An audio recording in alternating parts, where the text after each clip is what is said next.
Our big story at 5 o'clock. A 79-year-old woman with dementia remains in jail, accused of attacking her husband with a hammer, not recognizing him, thinking he was an intruder. WKRG News 5's Alexa Daly explains how this case is bringing attention to mental health issues involving the elderly.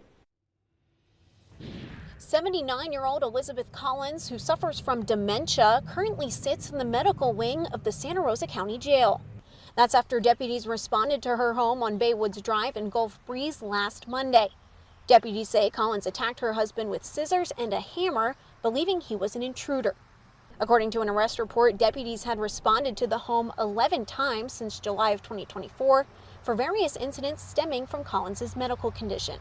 Sheriff Bob Johnson says his deputies were left with no choice but to arrest her. They're in a no-win situation. They're either going to arrest a 79-year-old woman with dementia, or they're going to leave her there and possibly she will kill a family member.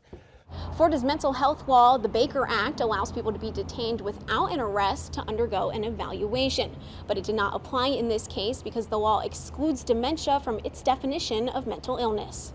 The husband was adamant about pressing charges, so by Florida state statute, we took her into custody. Now the sheriff's office is working with the Council on Aging to get her out of jail and into the care she needs. We had been advising them a bit about the Medicaid enrollment process, and we know the family had started that, as well as what it might take to get facility placement for Ms. Collins. That's where attorney Kimberly Sullivan is hoping to step up. We've got great relationships with the amazing resources that we have in Pensacola, so we are going to be reaching out to all of our resources to see what we can do to get those planets aligned so that we can get her hopefully where she needs to be. In the meantime, Sheriff Bob Johnson says the only solution to this problem is new legislation.